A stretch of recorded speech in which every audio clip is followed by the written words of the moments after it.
3, 2, 1, los! This game is called 1, 2, 3 Ochs vom Berg, which means 1, 2, 3 ox in front of the mountain. And what the game is that the people are always allowed to run towards the person who's turning their back towards them. But once this person turns around and sees them, they have to stand still. And if they still move, they get sent back to the beginning, and the aim is to get right up to the ox and hit him, and then this person becomes the ox themselves. And yeah, it's a really useful game for actors training and also for storytelling. And in terms of actors training, it's helpful in that way that in the moment when the people freeze, they are so full of energy because they wanted to go towards this person that even in this freeze, they are still really alive, and you can see the sparkling in the eyes, and it gives such a strong impression of vividness within stillness. 1, 2, 3 vom Berg.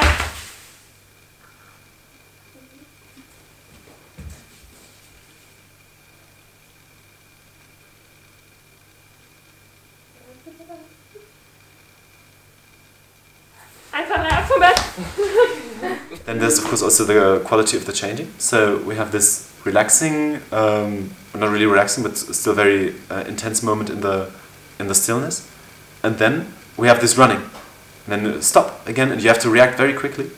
So this can also be helpful when you want to change between different characters to at one point be in this quality and then in the other quality. 1, 2, 3 vom Berg. 1, 2, 3 vom Berg.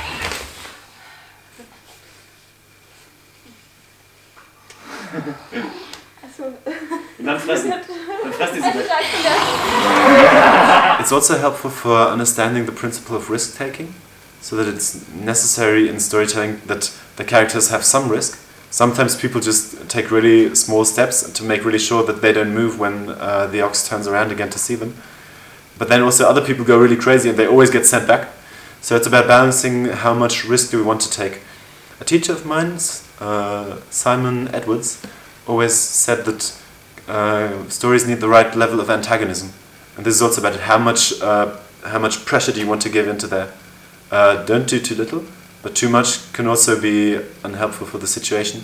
And the other aspect of it is that in storytelling we often have situations where something happens behind the back of a character, and of course this is a situation par excellence where you see things happening behind the back of a character. So we can take this principle and transfer it into the performance that we want to make. Examples of this are that I, for example, once did a show of Don Quixote, where in the moment where Don Quixote was facing the windmills, they turned into monsters, and when he turned away from them again, they were only windmills again. So we could depict his hallucination through this game. Another situation was when we made a performance of Cinderella, and the prince was seeing all the women that had come to his ball. They were all really nice to him, but once he turned away from them, they were all bashing each other because of course each of them wanted to win.